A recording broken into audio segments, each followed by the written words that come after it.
Latin American culture is the formal or informal expression of the people of Latin America, and includes both high culture, literature, high art, and popular culture, music, folk art and dance, as well as religion and other customary practices. Latin America also has many races. Definitions of Latin America vary.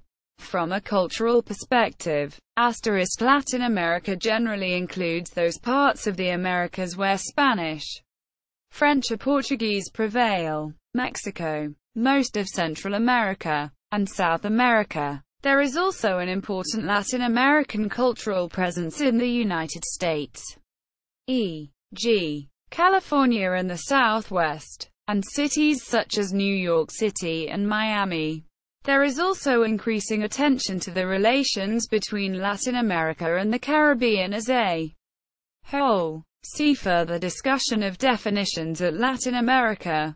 The richness of Latin American culture is the product of many influences, including pre-Columbian cultures, whose importance is today particularly notable in countries such as Mexico, Guatemala, Ecuador, Peru, Bolivia and Paraguay. European colonial culture. Owing to the region's history of colonization by Spain, Portugal, and France, European influence is particularly marked in so-called high culture, such as literature, painting, and music. Moreover, this imperial history left an enduring mark of their influence in the languages which are spoken throughout Central, including the Caribbean, South and North America, Mexico and many parts of the United States.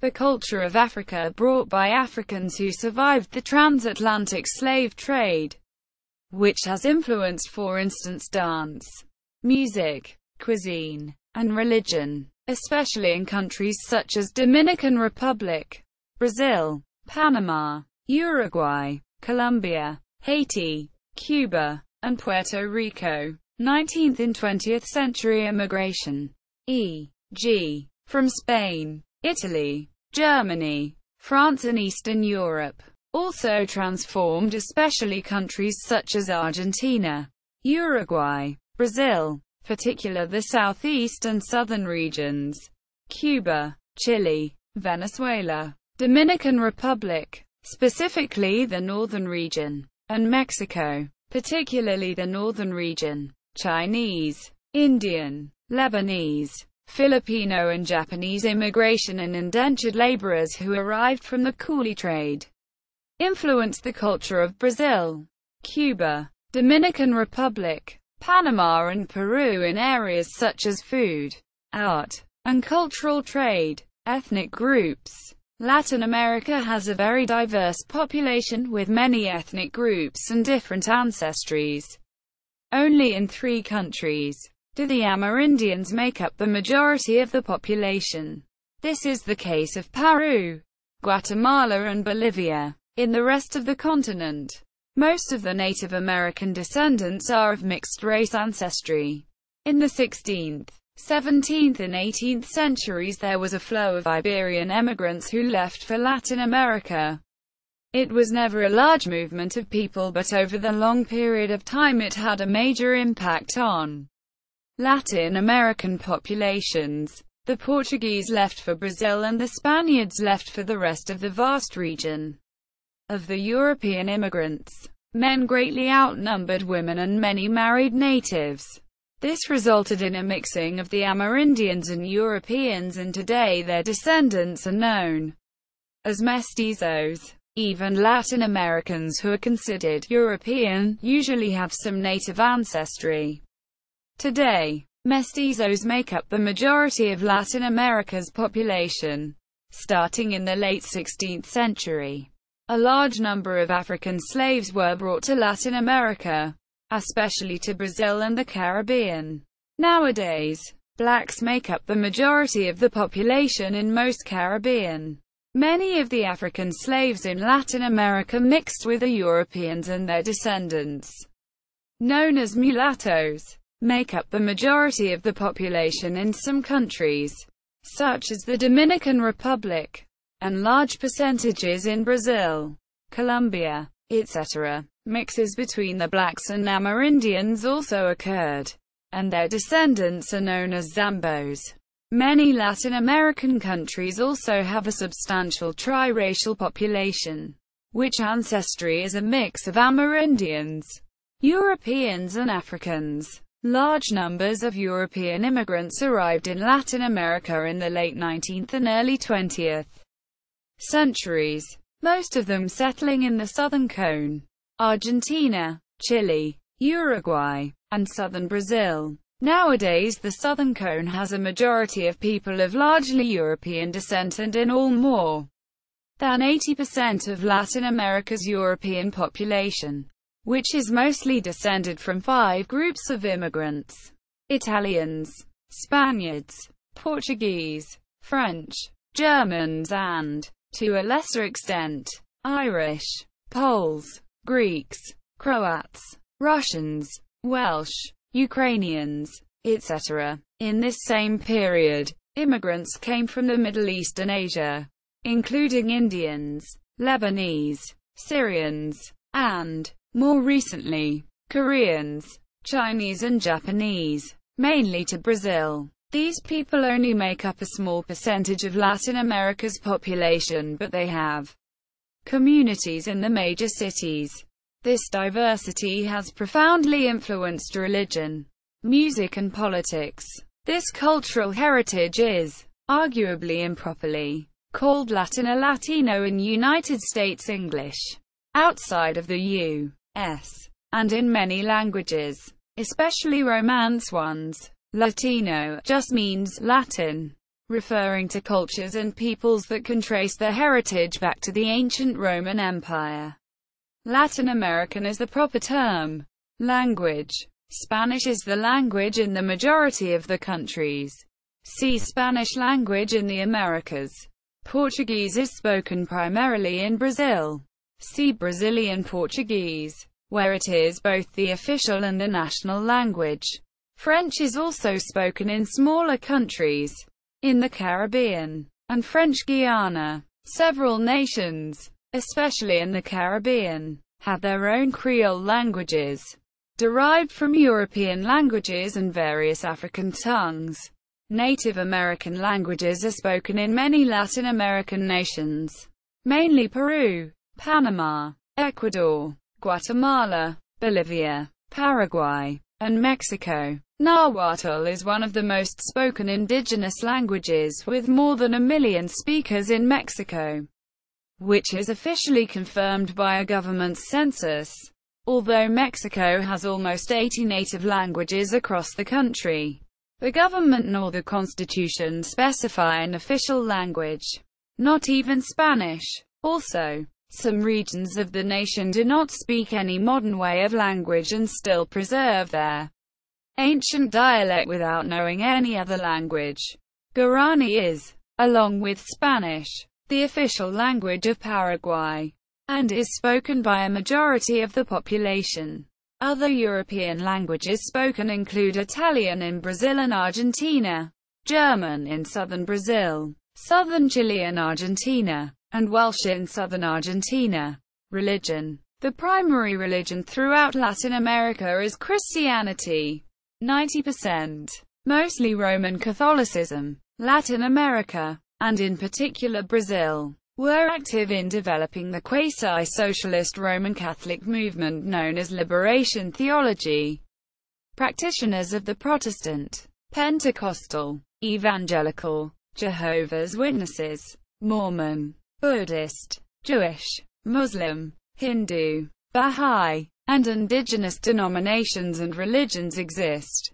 Various Afro-Latin American traditions, such as Santeria and Macumba, a tribal voodoo religion, are also practiced. Evangelicalism in particular is increasing in popularity.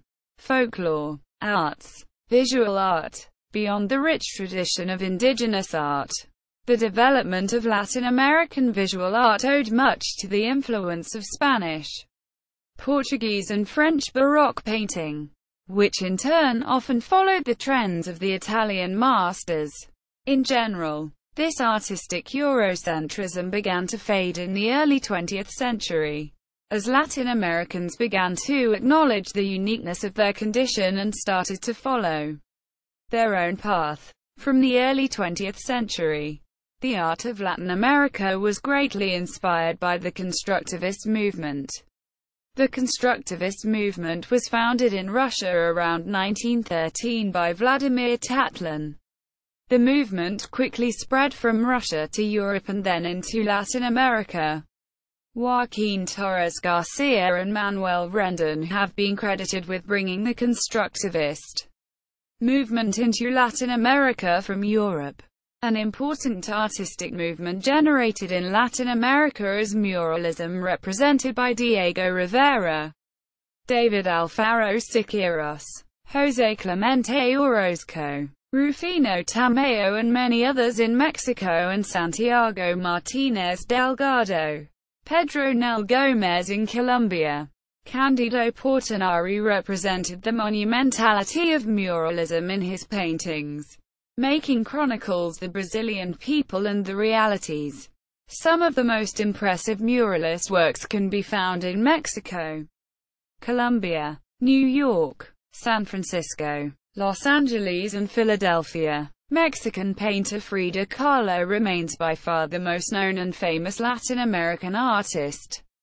She painted about her own life and the Mexican culture in a style combining realism, symbolism and surrealism. Kahlo's work commands the highest selling price of all Latin American paintings. Literature. Pre-Columbian cultures were primarily oral, though the Aztecs and Mayans, for instance, produced elaborate codices. Oral accounts of mythological and religious beliefs were or also sometimes recorded after the arrival of European colonizers, as was the case with the Popol Vuh. Moreover, a tradition of oral narrative survives to this day. For instance, among the Quechua-speaking population of Peru and the Quiché of Guatemala.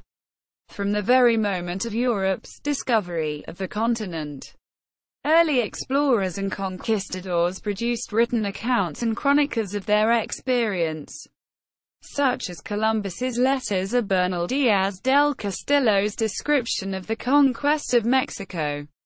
During the colonial period, written culture was often in the hands of the Church, within which contexts saw Juana I Acutis de la Cruz wrote memorable poetry and philosophical essays. Towards the end of the 18th century and the beginning of the 19th, a distinctive Criollo literary tradition emerged, including the first novels such as Lizardizo El Periquillo Sarmiento, 1816. The 19th century was a period of foundational fictions. In critic Doris Summers' words, novels in the Romantic and Naturalist traditions that attempted to establish a sense of national identity, and which often focused on the indigenous question of the dichotomy of civilization or barbarism, for which see, say, Domingo Sarmiento's Facundo, 1845, Juan León Meras Cumanda, 1879, or Euclides da Cunha's Os Certos, 1902. At the turn of the 20th century, modernismo emerged, a poetic movement whose founding text was Rubén Dario's Azul, 1888. This was the first Latin American literary movement to influence literary culture outside of the region, and was also the first truly Latin American literature, in that national differences were no longer so much at issue. José Martí, for instance, though a Cuban patriot, also lived in Mexico and the United States and wrote for journals in Argentina and elsewhere. However, what really put Latin American literature on the global map was no doubt the literary boom of the 1960s and 1970s, distinguished by daring and experimental novels, such as Julio Cortázar's Rayuela, 1963, that were frequently published in Spain and quickly translated into English. The boom's defining novel was Gabriel Garcia Marquez's Cien Años de Soledad, 1967, which led to the association of Latin American literature with magic realism. Though other important writers of the period such as Mario Vargas Llosa and Carlos Fuentes do not fit so easily within this framework. Arguably, the boom's culmination was Augusto Roa Bastos's monumental Yo, El Supremo, 1974. In the wake of the boom, influential precursors such as Juan Rulfo, Alejo Carpentier, and above all Jorge Luis Borges were also rediscovered. Contemporary literature in the region is vibrant and varied, ranging from the best-selling Paulo Coelho and Isabel Allende to the more avant-garde and critically acclaimed work of writers such as Gianni Braschi, Diamela Eltit, Ricardo Piglia, Roberto Bolaño or Daniel Sada. There has also been considerable attention paid to the genre of testimony texts produced in collaboration with subaltern subjects such as Rigoberta Menchú.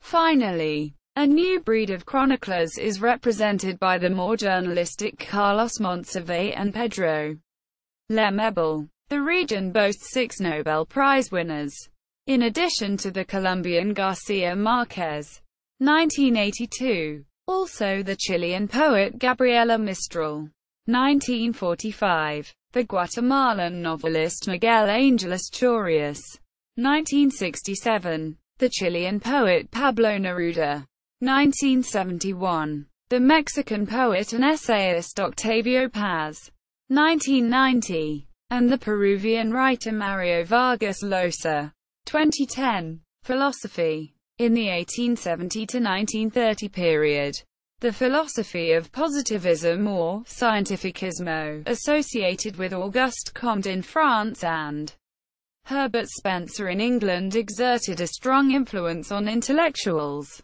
experts and writers in most of the region.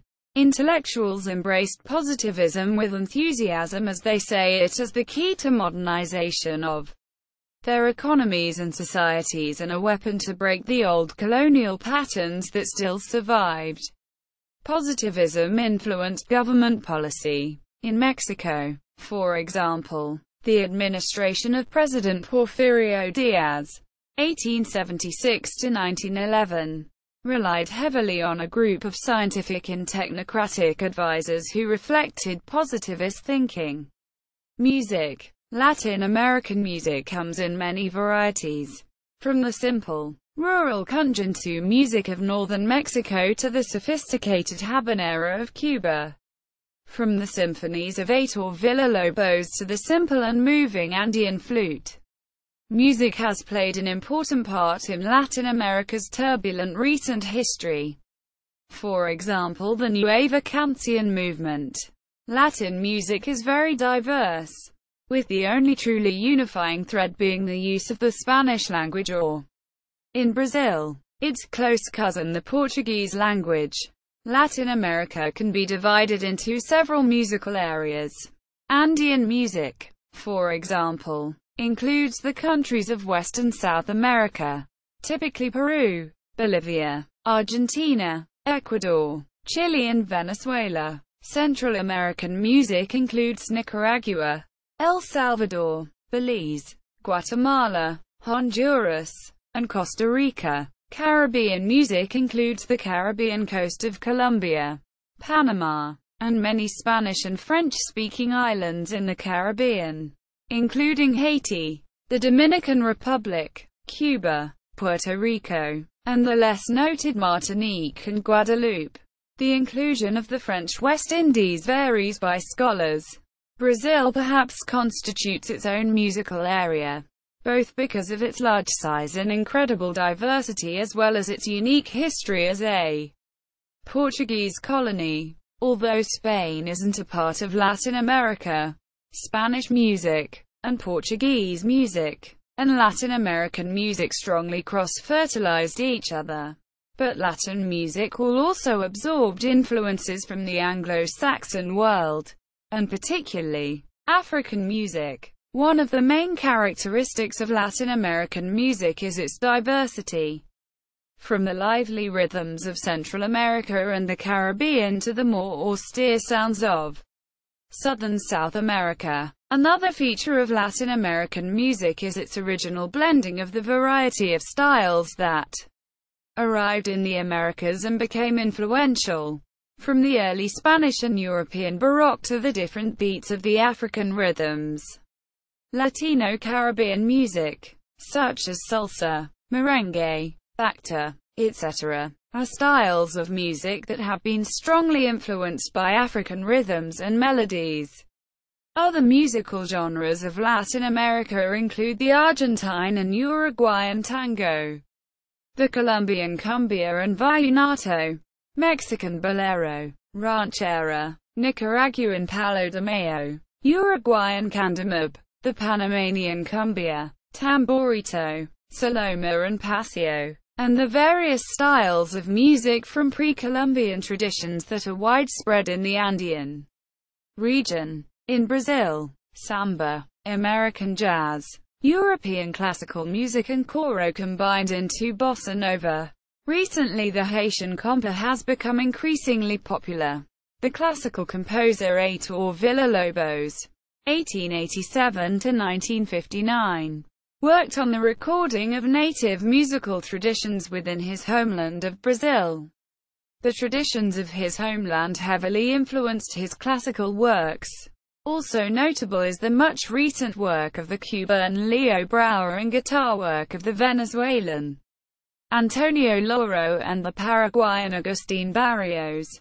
Arguably, the main contribution to music entered through folklore, where the true soul of the Latin American and Caribbean countries is expressed.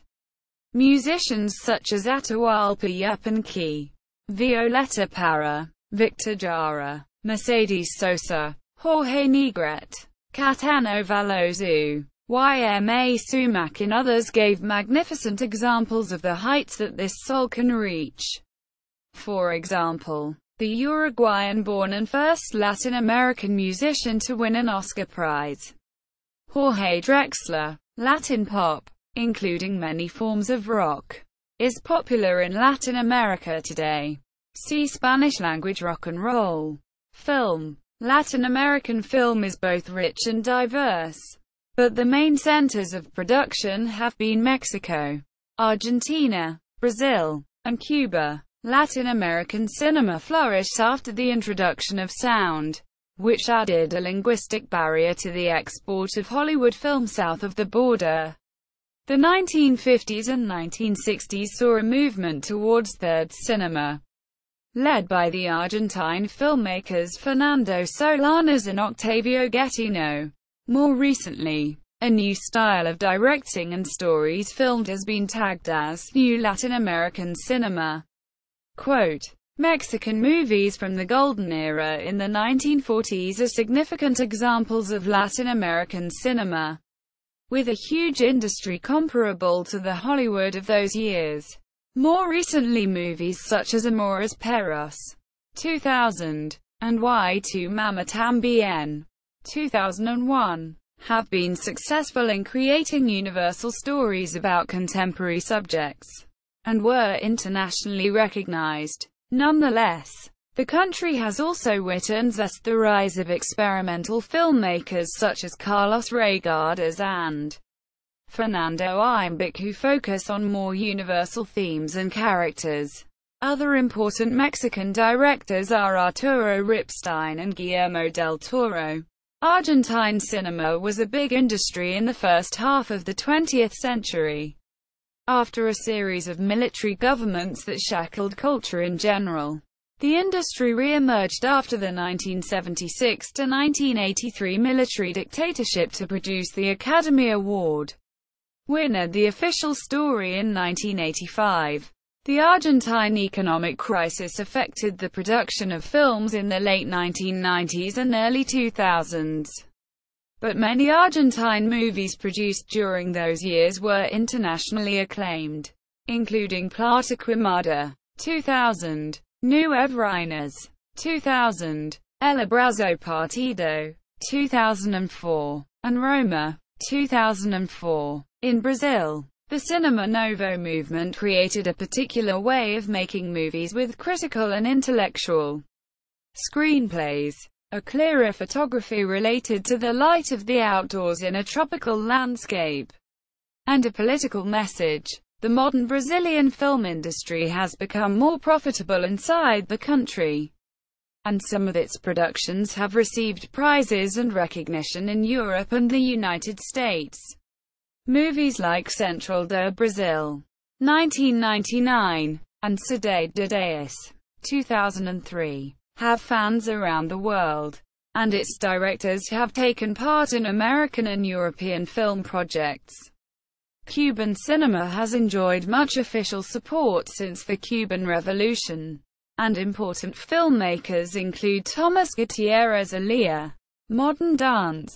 Latin America has a strong tradition of evolving dance styles. Some of its dance and music is considered to emphasize sexuality, and have become popular outside of their countries of origin. Salsa and the more popular Latin dances were created and embraced into the culture in the early and middle 1900s and has since been able to retain its significance both in and outside the Americas. The mariachi bands of Mexico stirred up quick-paced rhythms and playful movements at the same time that Cuba embraced similar musical and dance styles. Traditional dances were blended with new, modern ways of moving, evolving into a blended, more contemporary forms. Ballroom studios teach lessons on many Latin American dances. One can even find the cha-cha being done in honky-tonk country bars. Miami has been a large contributor of the United States' involvement in Latin dancing. With such a huge Puerto Rican and Cuban population, one can find Latin dancing and music in the streets at any time of day or night. Some of the dances of Latin America are derived from and named for the type of music they are danced to. For example, mambo, salsa, cha-cha-cha, rumba, merengue, samba, flamenco, bachata, and, probably most recognizable, the tango are among the most popular. Each of the types of music has specific steps that go with the music, the counts, the rhythms, and the style. Modern Latin American dancing is very energetic. These dances primarily are performed with a partner as a social dance, but solo variations exist. The dances emphasize passionate hip movements and the connection between partners. Many of the dances are done in a close embrace, while others are more traditional and similar to ballroom dancing, holding a stronger frame between the partners. Theater. Theater in Latin America existed before the Europeans came to the continent. The natives of Latin America had their own rituals, festivals, and ceremonies. They involved dance, singing of poetry, song, theatrical skits, mime, acrobatics, and magic shows. The performers were trained. They wore costumes, masks, makeup, wigs. Platforms had been erected to enhance visibility. The sets were decorated with branches from trees and other natural objects. The Europeans used this to their advantage. For the first 50 years after the conquest, the missionaries used theater widely to spread the Christian doctrine to a population accustomed to the visual and oral quality of spectacle, and thus maintaining a form of cultural hegemony. It was more effective to use the indigenous forms of communication than to put an end to the pagan practices. The conquerors took out the content of the spectacles, retained the trappings, and used them to convey their own message. Pre-Hispanic rituals were how the indigenous came in contact with the divine. Spaniards used plays to Christianize and colonize the indigenous peoples of the Americas in the 16th century. Theater was a potent tool in manipulating a population already accustomed to spectacle. Theater became a tool for political hold on Latin America by colonialist theater by using indigenous performance practices to manipulate the population. Theatre provided a way for the indigenous people were forced to participate in the drama of their own defeat. In 1599, the Jesuits even used cadavers of Native Americans to portray the dead in the staging of the final judgment. While the plays were promoting a new sacred order, their first priority was to support the new secular political order. Theatre under the colonizers primarily at the service of the administration. After the large decrease in the native population, the indigenous consciousness and identity in theatre disappeared. Though pieces did have indigenous elements to them, the theatre that progressed in Latin America is argued to be theatre that the conquerors brought to the Americas, not the theatre of the Americas. Progression in post-colonial Latin American theatre.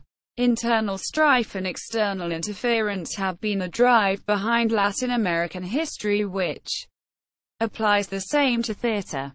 1959 to 1968.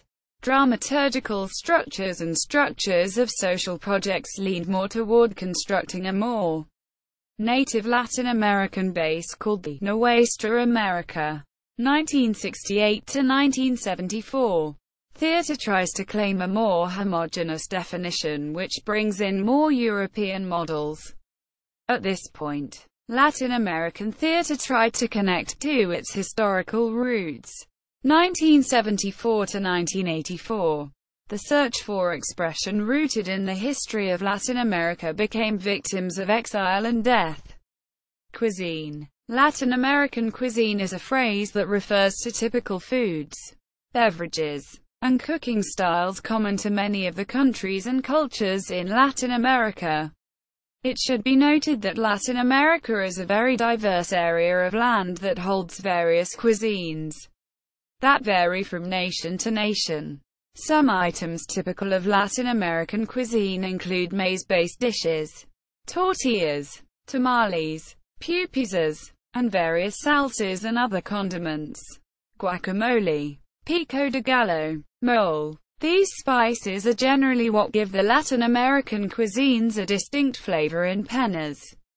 Yet, each country of Latin America tends to use a different spice, and those that share spices tend to use them at different quantities. Thus, this leads for a variety across the land.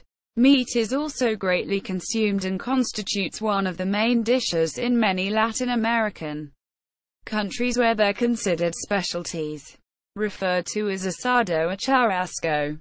Latin American beverages are just as distinct as their foods. Some of the beverages can even date back to the times of the Native Americans.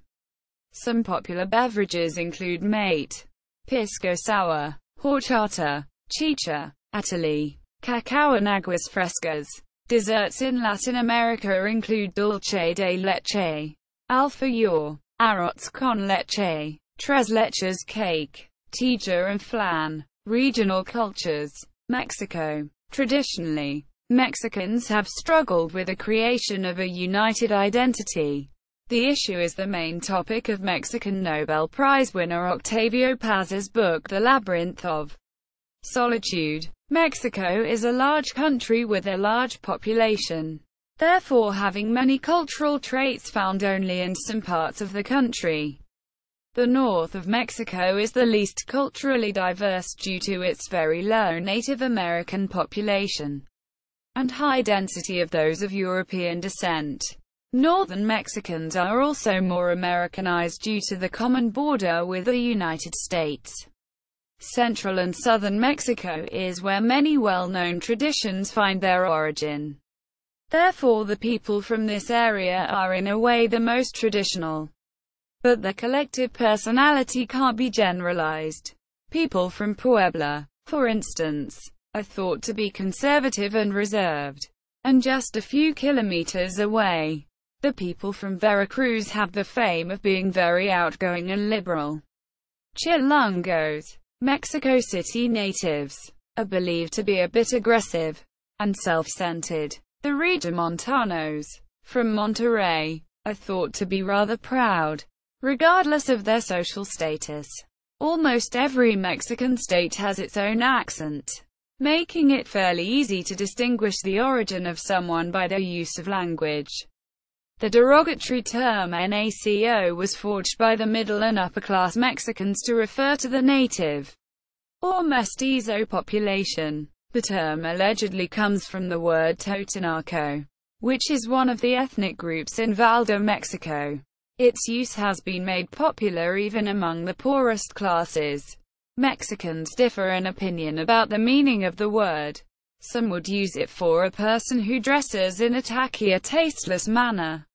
Some use it to refer to the natives, some to the poor classes, and other for people with less education, a culture and other ideology. The term fresa is in some terms the opposite of naco, and it is not always derogatory and means always some relative high economical status of the person termed in that way.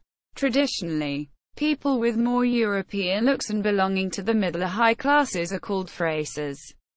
Dancing and singing are commonly part of family gatherings, bringing the old and young together, no matter what kind of music is being played, like cumbia, salsa, merengue or the more Mexican banda. Dancing is a strong part of the culture. Mexicans in places like Guadalajara, Puebla, Monterrey, Mexico City, and most middle-sized cities enjoy a great variety of options for leisure. Shopping centers are a favorite among families, since there has been an increasing number of new malls that cater to people of all ages and interests. A large number of them have multiplex cinemas, international and local restaurants, food courts, cafes, bars, bookstores, and most of the international renowned clothing brands are found too. Mexicans are prone to travel within their own country, making short weekend trips to a neighboring city or town. The standard of living in Mexico is higher than most of other countries in Latin America, attracting migrants in search for better opportunities. With the recent economic growth, many high-income families live in single houses, commonly found within a gated community, called fraccionamiento. The reason these places are the most popular among the middle and upper classes is that they offer a sense of security and provide social status. Swimming pools or golf clubs, and or some other commodities are found in these fraccionamientos. Poorer Mexicans, by contrast, live a harsh life, although they share the importance they grant to family, friends and cultural habits. Two of the major television networks based in Mexico are Televisa and TV Azteca. Soap operas, telenovelas, are translated to many languages and seen all over the world with renowned names like Veronica Castro, Lucia Mende, Lucero, and Talia. Even Gael Garcia Bernal and Diego Luna from Y Tu Mama Tambien and current Zegna model act in some of them. Some of their TV shows are modeled after American counterparts like Family Feud, 100 Mexicanos Dijeron, or 100 Mexicans Said in Spanish, Big Brother, American Idol, Saturday Night Live and others. Nationwide news shows like Las Noticias por Adela on Televisa resemble a hybrid between Donahue and Nightline. Local news shows are modeled after American counterparts like the Eyewitness News and Action News formats. Mexico's national sports are charreria and bullfighting. Ancient Mexicans played a bull game which still exists in northwest Mexico, Sinaloa. The game is called ulama, though it is not a popular sport anymore. Most Mexicans enjoy watching bullfights. Almost all large cities have bull rings. Mexico City has the largest bull ring in the world, which seats 55,000 people. But the favorite sport remains football, soccer, while baseball is also popular especially in the northern states because of the American influence. And a number of Mexicans have become stars in the U.S. major leagues. Professional wrestling is shown on shows like Lucha Libre. American football is practiced at the major universities like UNAM. Basketball has also been gaining popularity, with a number of Mexican players having been drafted to play in the National Basketball Association.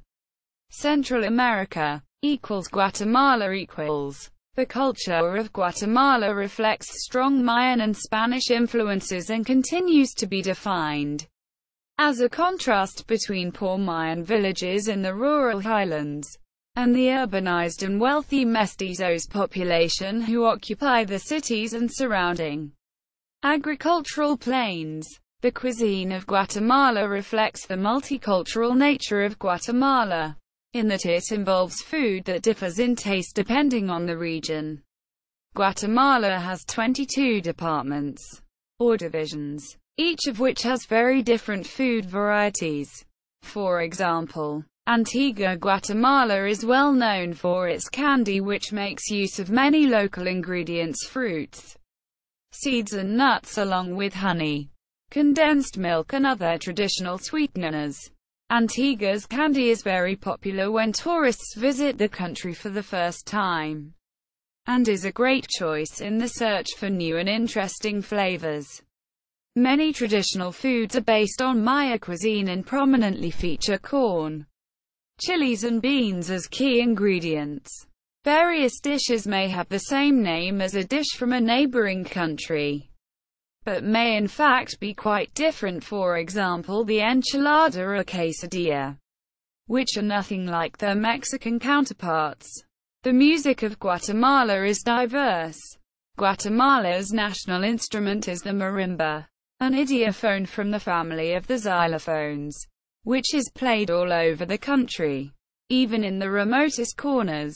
Towns also have wind and percussion bands, week processions, as well as on other occasions.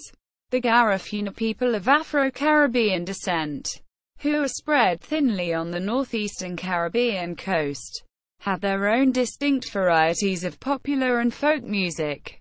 Cumbia, from the Colombian variety, is also very popular, especially among the lower classes.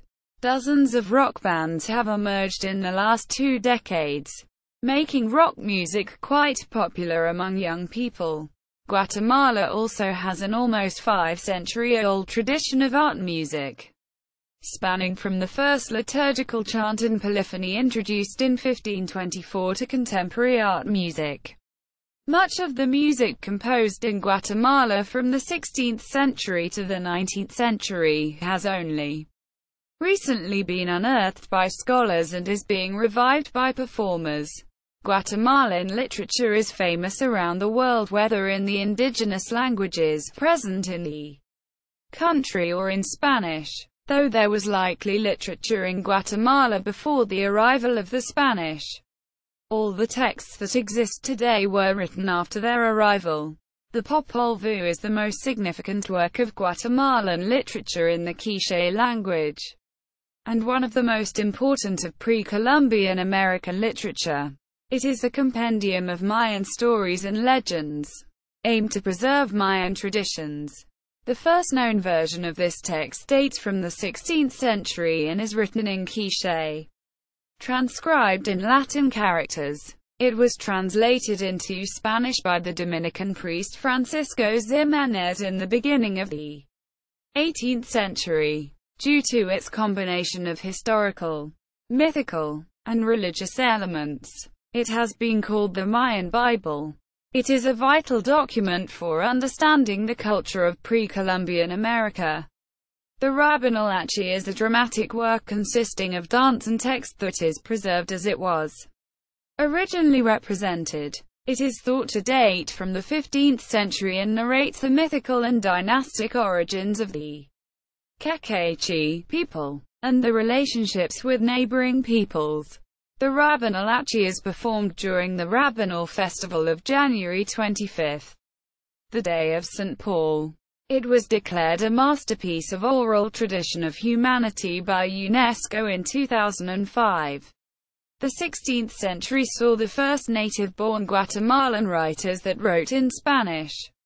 Major writers of this era include Sor Juana de Maldonado, considered the first poet-playwright of colonial Central America, and the historian Francisco Antonio de Fuentes y Guzman. The Jesuit Rafael Landivar, 1731–1793, is considered as the first great Guatemalan poet. He was forced into exile by Carlos III. He traveled to Mexico and later to Italy, where he originally wrote his Rustication Mexicana and his poems praising the Bishop Figueiredo y Victoria. In Latin, the Maya people are known for their brightly colored yarn-based textiles, which are woven into capes, shirts, blouses, huipiles and dresses. Each village has its own distinctive pattern, making it possible to distinguish a person's hometown on sight. Women's clothing consists of a shirt and a long skirt. Roman Catholicism combined with the indigenous Maya religion are the unique, syncretic religion which prevailed throughout the country and still does in the rural regions, beginning from negligible roots prior to 1960. However, Protestant Pentecostalism has grown to become the predominant religion of Guatemala City and other urban centers and down to mid-sized towns. The unique religion is reflected in the local saint, Maximon, who is associated with a subterranean force of masculine fertility and prostitution. Always depicted in black, he wears a black hat and sits on a chair, often with a cigar placed in his mouth and a gun in his hand, with offerings of tobacco, alcohol and Coca-Cola at his feet. The locals know him as San Simon of Guatemala. Nicaragua. Nicaraguan culture has several distinct strands. The Pacific Coast has strong folklore, music and religious traditions, deeply influenced by European culture but enriched with Amerindian sounds and flavors. The Pacific coast of the country was colonized by Spain and has a similar culture to other Spanish-speaking Latin American countries. The Caribbean coast of the country, on the other hand, was once a British protectorate. English is still predominant in this region and spoken domestically along with Spanish and indigenous languages. Its culture is similar to that of Caribbean nations that were or are British possessions, such as Jamaica, Belize, the Cayman Islands, etc. Nicaraguan music is a mixture of indigenous and European, especially Spanish and to a lesser extent German, influences. The latter was a result of the German migration to the central north regions of Las Segovias where Germans settled and brought with them polka music which influenced and evolved into Nicaraguan mazurka, polka and waltz. The Germans that migrated to Nicaragua are speculated to have been from the regions of Germany, which were annexed to present-day Poland following the Second World War. Hence the genres of mazurka, polka in addition to the waltz. One of the more famous composers of classical music in Nicaraguan waltz was José de la Cruz Mena, who was actually not from the northern regions of Nicaragua but rather from the city of León in Nicaragua. More nationally identified, however, are musical instruments such as the marimba, which is also common across Central America. The marimba of Nicaragua is uniquely played by a sitting performer holding the instrument on his knees. It is usually accompanied by a bass fiddle, guitar and guitarilla, a small guitar like a mandolin. This music is played at social functions as a sort of background music. The marimba is made with hardwood plates, placed over bamboo or metal tubes of varying lengths. It is played with 2 or 4 hammers. The Caribbean coast of Nicaragua is known for a lively, sensual form of dance music called Palo de Mayo. It is especially loud and celebrated during the Palo de Mayo festival in May. The Garifuna community exists in Nicaragua and is known for its popular music called punta. Literature of Nicaragua can be traced to pre-Columbian times with the myths and oral literature. that formed the cosmogonic view of the world that indigenous people had. Some of these stories are still known in Nicaragua. Like many Latin American countries, the Spanish conquerors have had the most effect on both the culture and the literature. Nicaraguan literature is among the most important in Spanish language, with world-famous writers such as Rubén Darío, who is regarded as the most important literary figure in Nicaragua, referred to as the father of modernism, for leading the modernismo literary movement at the end of the 19th century. El Gueguense is a satirical drama and was the first literary work of post-Columbian Nicaragua. It is regarded as one of Latin America's most distinctive colonial-era expressions and as Nicaragua's signature folkloric masterpiece combining music, dance and theater. The theatrical play was written by an anonymous author in the 16th century, making it one of the oldest indigenous theatrical dance works of the Western Hemisphere. The story was published in a book in 1942 after many centuries. South America equals Andean states equals. The Andes region comprises roughly much of what is now Venezuela, Colombia, Peru, Ecuador, and Bolivia, and was the seat of the Inca Empire in the pre-Columbian era. As such, many of the traditions date back to Incan traditions. During the independization of the Americas, many countries including Venezuela, Colombia, and Ecuador and Panama formed what was known as Gran Colombia, a federal republic that later dissolved. However, the people in these countries believe each other to be their brothers and sisters and as such share many traditions and festivals. Peru and Bolivia were also one single country until Bolivia declared its independence. Nevertheless, both nations are close neighbors that have somewhat similar cultures. Bolivia and Peru both still have significant Native American populations, primarily Quechua and Aymara, which mixed Spanish cultural elements with their ancestors' traditions. The Spanish-speaking population mainly follows the Western customs. Important archaeological ruins, gold and silver ornaments, stone monuments, ceramics, and weavings remain from several important pre-Columbian cultures. Major Bolivian ruins include Tiwanaku, Samaipata, Incahuayta, and Iscanhuaya. The majority of the Ecuadorian population is mestizo, a mixture of both European and Amerindian ancestry. And much like their ancestry, the national culture is also a blend of these two sources, along with influences from slaves from Africa and the coastal region. 95% of Ecuadorians are Roman Catholic. Peruvian culture is primarily rooted in Amerindian and Spanish traditions, though it has also been influenced by various African, Asian, and European ethnic groups. Peruvian artistic traditions date back to the elaborate pottery, textiles, jewelry, and sculpture of pre-Inca cultures. The Incas maintained these crafts and made architectural achievements including the construction of Machu Picchu. Baroque art dominated in colonial times, though it was modified by native traditions. During this period, most art focused on religious subjects. The numerous churches of the era and the paintings of the Cuzco school are representative.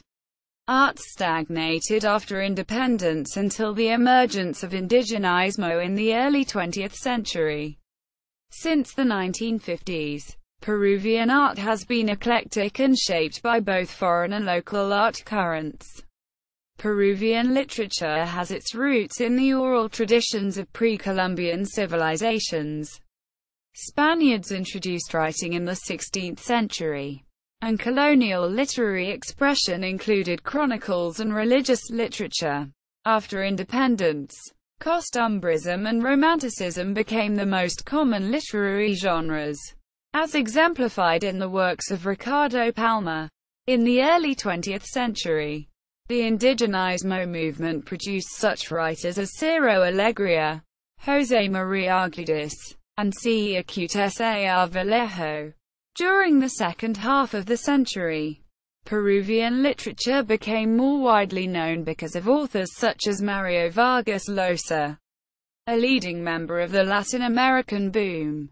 Peruvian cuisine is a blend of Amerindian and Spanish food with strong influences from African, Arab, Italian, Chinese, and Japanese cooking. Common dishes include anticuchos, ceviche, humitas, and pachamanca. Because of the variety of climates within Peru, a wide range of plants and animals are available for cooking.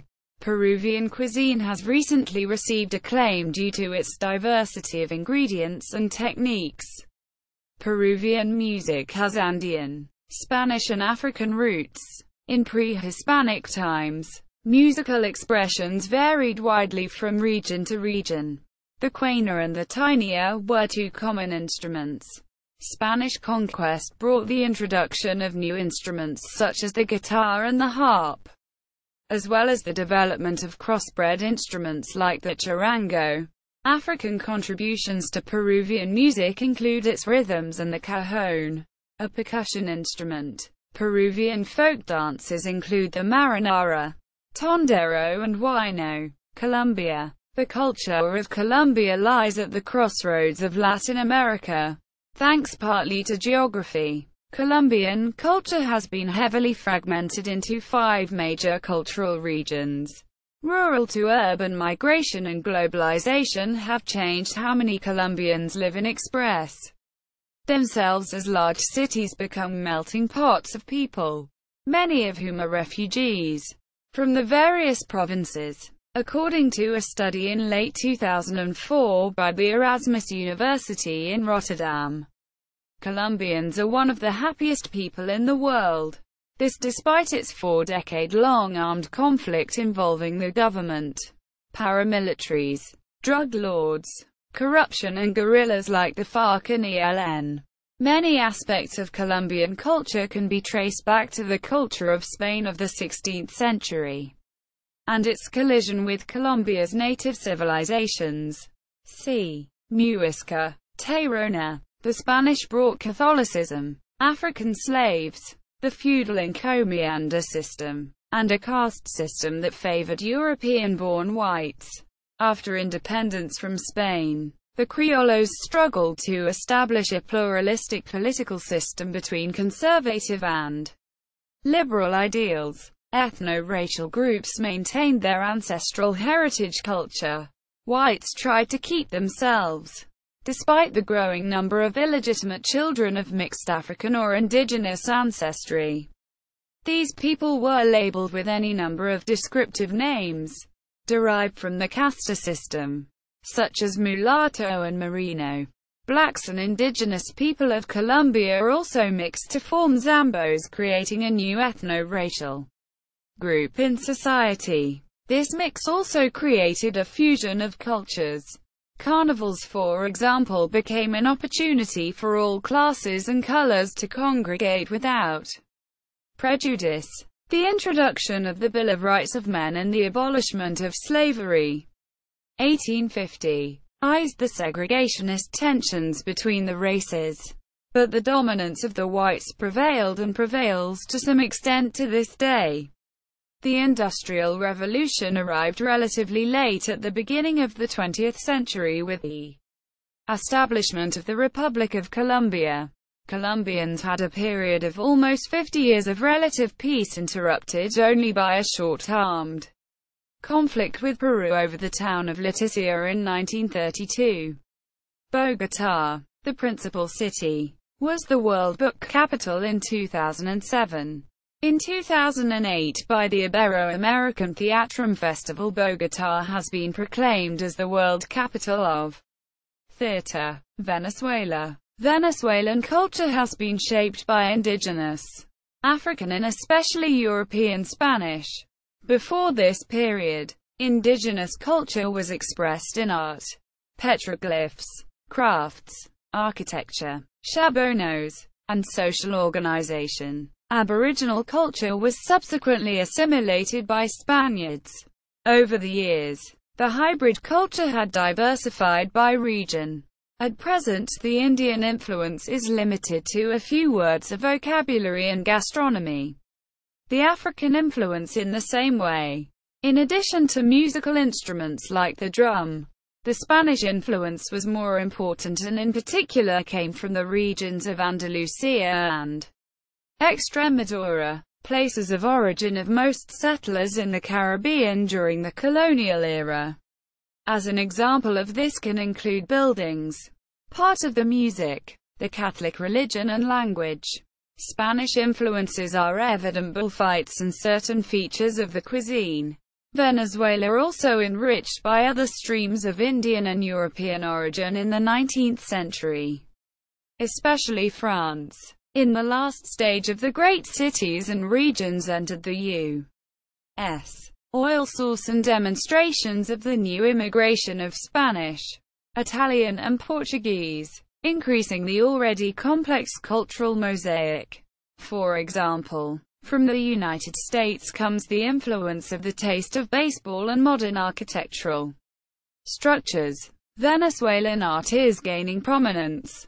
Initially dominated by religious motifs, it began emphasizing historical and heroic representations in the late 19th century, a move led by Martin Tovar y Tovar. Modernism took over in the 20th century. Notable Venezuelan artists include Arturo Michelena, Cristobal Rojas, Armando Reveron, Manuel Cabré, the kinetic artists Jesus Rafael Soto and Carlos Cruz Diez. Since the middle of the 20th century, artists such as Jacobo Borges, Regulo Perez, Pedro Leon Zapata, Mario Abreu, Pancho Quilisay, Carmelo Nino and Angel Peña emerged. They created a new plastic language. The 80s produced artists as Carlos Zerpa, Ernesto Leon, Miguel von D'Angel, Mateo Manora, Zacarias Garcia and Manuel Quintana Castillo. In more recent times, Venezuela produced a new and diverse generation of innovating painters. Some of them are Alejandro Bello, Edgar Alvarez Estrada, Gloria Fialo, Felipe Herrera, Alberto Guacash and Morella Jurado. Venezuelan literature originated soon after the Spanish conquest of the mostly pre-literate indigenous societies. It was dominated by Spanish influences. Following the rise of political literature during the War of Independence, Venezuelan Romanticism, notably expounded by Juan Vicente González, emerged as the first important genre in the region. Although mainly focused on narrative writing, Venezuelan literature was advanced by poets such as Andrés Eloy Blanco and Fermín Toro. Major writers and novelists include Rómulo Gallegos, Teresa de la Parra, Arturo Uzcar Pietri, Adriano González Lyon, Miguel Otero Silva, and Mariano Piconsalis. The great poet and humanist Andrés Bello was also an educator and intellectual. Others, such as Laureano Valenia Lanz and José Gil Forteol, contributed to Venezuelan positivism. Carlos Raúl Villanueva was the most important Venezuelan architect of the modern era. He designed the Central University of Venezuela, a World Heritage Site, and its Aula Magna. Other notable architectural works include the Capitol, the Barreled Theatre, the Teresa Carreño Cultural Complex, and the General Rafael Urdaneta Bridge. Baseball and football are Venezuela's most popular sports, and the Venezuela national football team is passionately followed. Famous Venezuelan baseball players include Luis Aparicio, inducted into the Baseball Hall of Fame, Dave Concepcion, Oswaldo Ozzie Guillen, current White Sox manager, World Series champion in 2005, Freddie Garcia, Andrés Galarraga, Omar Vizquel, an 11-time Gold Glove winner, Luis Sojo, Miguel Cabrera, Bobby Abreu, Felix Hernandez, Maglio Ordonez, Hugo Urbina, and Johann Santana. A two-time unanimously selected Cy Young Award winner. Brazil. Theatre. In the 19th century, Brazilian theatre began with Romanticism along with a fervor for political independence. During this time, racial issues were discussed in contradictory terms. But even so, there were some significant plays, including a series of popular comedies by Martins Pena, Franca Jr., and Arthur Azevedo. In the 20th century, the two most important production centers for professional theater were São Paulo and Rio de Janeiro. They were centers of industrial and economic development. Even with the development of these two theaters, World War I brought an end to tours by European theaters, so there were no productions in Brazil.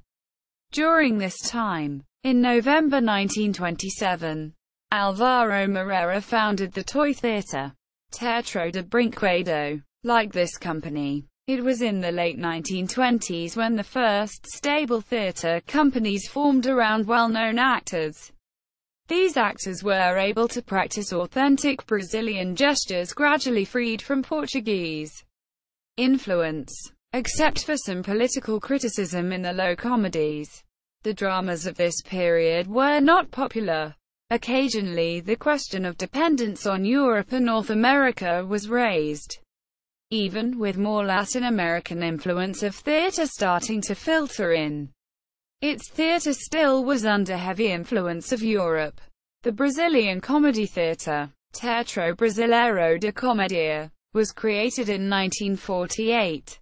Oswald de Andrade wrote 3 plays: The King of the Candle, O Rei da Vela, 1933, The Man and the Horse, O Romeo Cavalo, 1934, and The Dead Woman, A Morta, 1937. They were an attempt to deal with political themes, nationalism, and anti-imperialism. His theatre was inspired by Meyerhold's and Brecht's theories, with a political sarcasm like Mayakovsky, 1943 at the Comedians, Polish director and refugee from the Nazis, Zbigniew Ziembinski, staged in expressionist style Nelson Rodrigues' A Bride's Gown, Vestido de Noiva. With this production, Brazilian theatre moved into the modern period.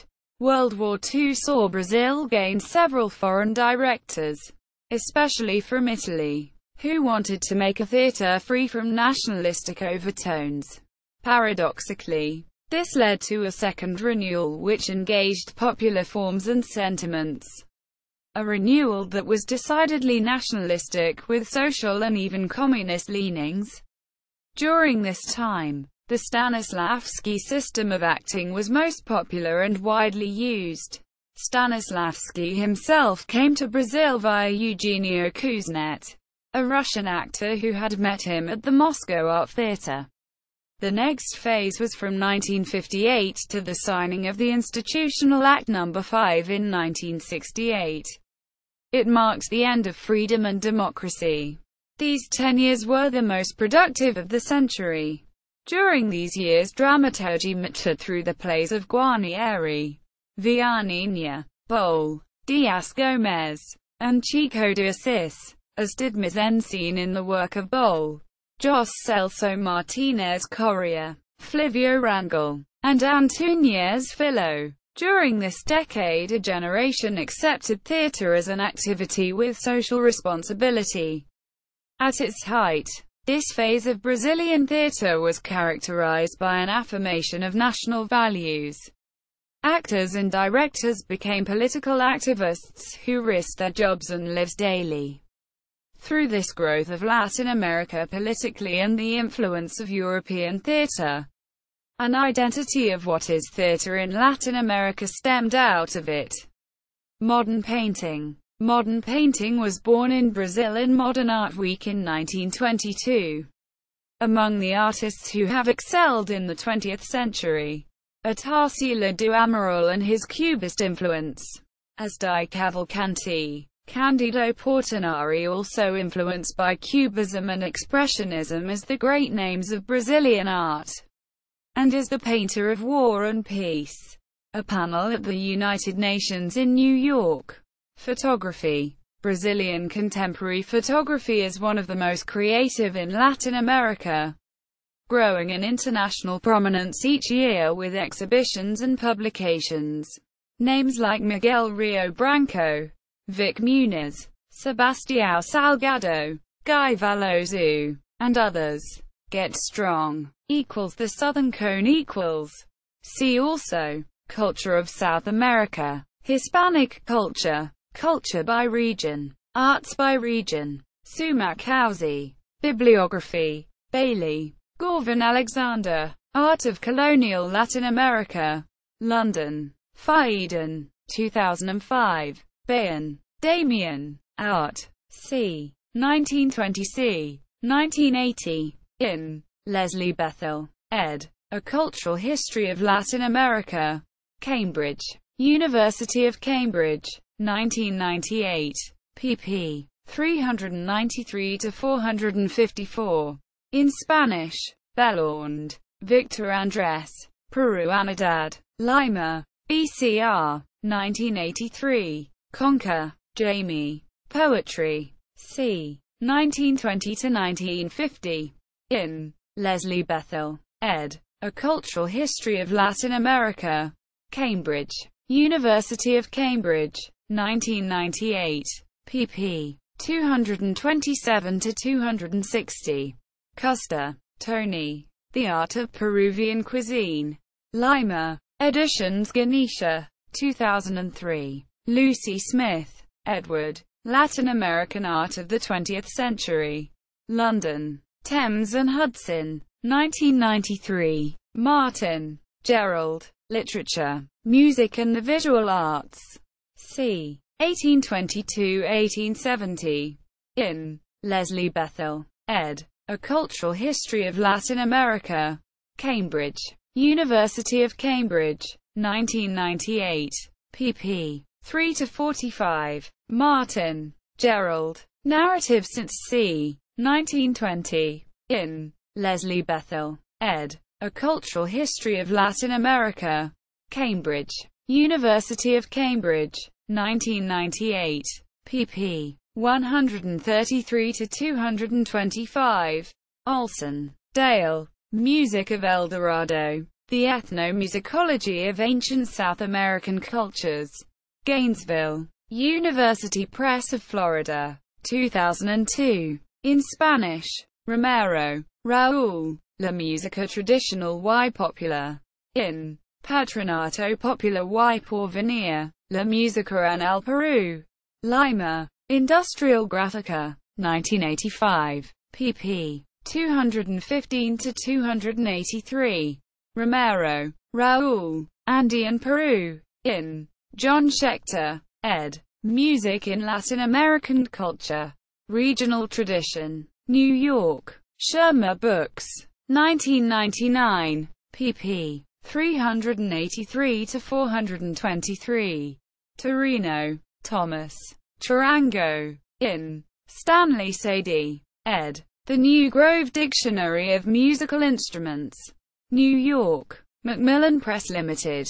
1993. Volume I. p. 340. Latin American Culture Library of Congress.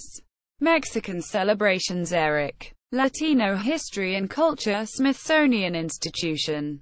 Archaeology of Ecuador. Sounds and Colors Magazine exploring Latin American music and culture. Latinos Latin America. Caribbean. Arts and Culture.